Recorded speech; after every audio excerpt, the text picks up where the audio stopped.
Acknowledge me. Yeah, making up, can you run? Allez, salut à tous et bienvenue sur InfoCatch. Nous on est parti donc pour mes moments à retenir lors de cet épisode donc de Raw, donc du 4 mai 2026. Je rappelle que c'était le dernier épisode de Raw avant Backlash qui aura lieu ce week-end. Et donc, comme à mon habitude, vous savez, j'ai fait une sélection des moments qui ont été les plus importants lors de cette soirée et on va en discuter. On démarre tout de suite avec mon tout premier moment à retenir, où on a Seth Rollins qui va ouvrir cet épisode de Raw. Apparemment, il s'apprêtait à parler, on ne le saura jamais vu, qui va se faire attaquer rapidement par Braun Baker à 2 reprises. J'ai beaucoup aimé cette attaque et on voit encore une fois que Braun Baker est extrêmement fort. J'espère en tout cas qu'on continuera à le builder comme ça parce que c'est ce qu'il mérite.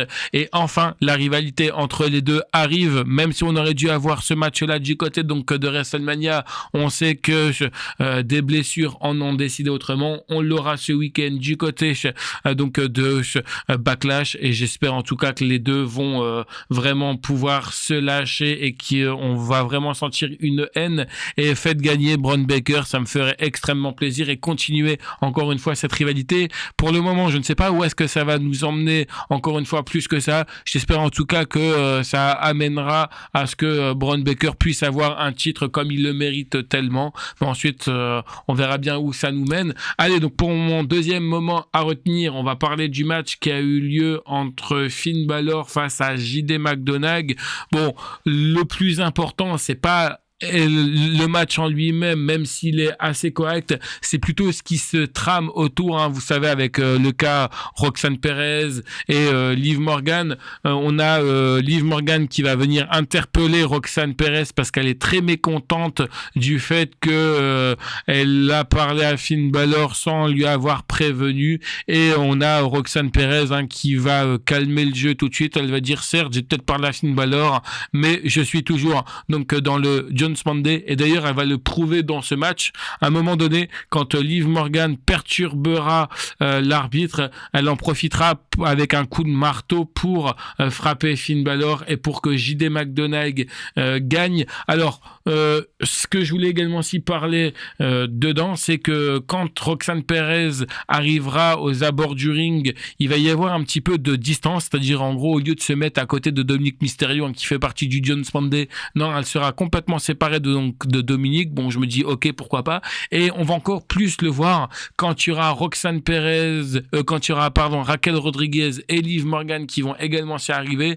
On va voir qu'ils vont être également tous les trois en mode distance, quoi. Donc c'est là où je me suis dit il y a peut-être des doutes en fait chez Roxanne Perez, mais comme je vous l'ai dit, elle a montré qu'elle est toujours fiable au John's Monday. J'ai un peu de doute à la croire parce que certes pendant la célébration elle va avoir un petit peu un regard d'empathie envers Finn Balor. Pareil, encore une fois, on verra où tout cela nous mènera. On va parler donc de la signature donc de Sol Ruka cette nuit. Je vous rappelle qu'elle a fait sa signature de contrat. Bon, concernant le cas donc de Sol Ruka, pour le moment, on a l'air donc de directement lui proposer quelque chose de déjà extrêmement fort. C'est impressionnant parce qu'elle arrive à peine, elle signe à peine sa signature qu'elle se fait interrompre par la championne intercontinentale en la personne donc de Becky Lynch, et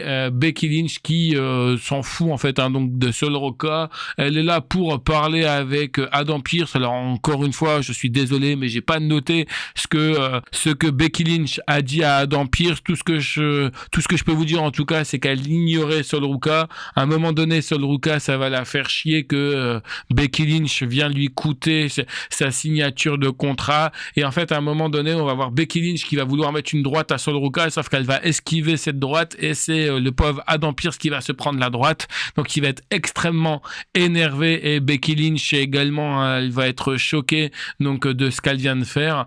Et donc, ça profitera à ce que Sol Ruka fait sa prise donc de finition et qu'elle récupère le titre. Donc, autant vous dire que normalement, on devrait partir en rivalité entre Sol Ruka et Becky Lynch pour son titre intercontinental, parce que oui, vous savez, on n'a plus de plan pour AJ Lee. Donc du coup, on la remplace par Sol Ruka.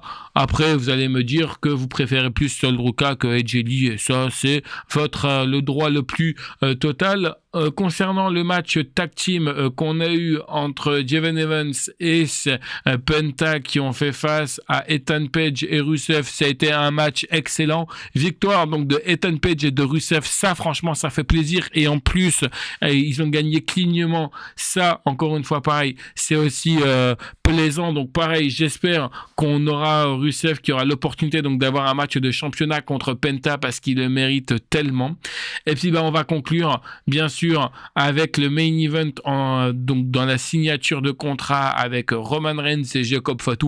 Tout ce qu'il faut retenir, c'est encore une fois Jacob Fatu qui va détruire Roman Reigns. D'ailleurs, il n'est pas impossible que Roman Reigns perde son titre. Pourquoi je vous dis ça? Parce qu'il faut savoir qu'il n'est absolument pas du tout annoncé, Roman Reigns, pour les épisodes de Raw du côté du mois de juin. Il a été retiré des affiches, donc ça serait encore une fois, et ça ne serait pas ça serait pas une première du côté de la WWE de ne pas avoir le champion principal du côté de Raw, mais je suppose, et je mets bien ça au conditionnel, je suppose qu'il perdrait soit son titre, soit à Backlash, ou soit Clash in Italie juste avant d'arriver à Raw en France, pour moi, c'est pour ça, je pense qu'il a été retiré des programmes. Peut-être que je me trompe complètement. En tout cas, voilà un petit peu ce qu'il s'est passé. Et sinon, juste rapidement, concernant Obafemi, parce que ça a été l'une des attractions donc de ma preview, comme vous l'avez vu, je l'ai mis en miniature. Bon, il n'y a pas grand-chose à retenir pour lui. C'est qui a répondu à son Open Challenge? Je vais me dire, c'est l'Alpha Academy. Au début, on pensait que c'était Akira Tozawa, mais en fait, au final, ce n'est absolument pas du tout Akira Tozawa qui l'a fait. C'est Otis. On a eu un match pas extraordinaire, donc c'est pour ça que je vous en parle pas plus que ça m'a pas plus emballé. Voilà un petit peu donc de tout ce qui s'est passé vraiment dans l'ensemble de cet épisode d'Euro qui a été très intéressant. Et pareil, concernant aussi le face-à-face opposant Yoskai et Asuka, c'est juste pour nous teaser leur match qu'ils auront ce week-end. Voilà, pareil, là aussi il y a rien d'extraordinaire, vous avez rien loupé par rapport à ça, donc voilà un petit peu. Vous savez que comme d'habitude, pour suivre l'intégralité de cet épisode d'Euro, deux solutions s'offrent à vous. Soit les liens qui sont dans la description, où je rappelle que les liens qui sont dans la description sont complètement gratuits, mais non légaux, mais qui vous permettent donc de suivre tous les shows de la WWE et d'autres structures, et également le backlash donc de ce week-end, samedi à minuit, mais ça je vous le rappellerai donc dans une vidéo pronostic. Et pour les gens qui ne souhaitent pas passer par les liens qui sont dans la description, ce que je peux tout à fait comprendre, dans ce cas-là, vous savez que vous avez l'option Netflix qui s'offre à vous. Quant à moi, je vous retrouve plus tard pour une prochaine vidéo. Bye tout le monde.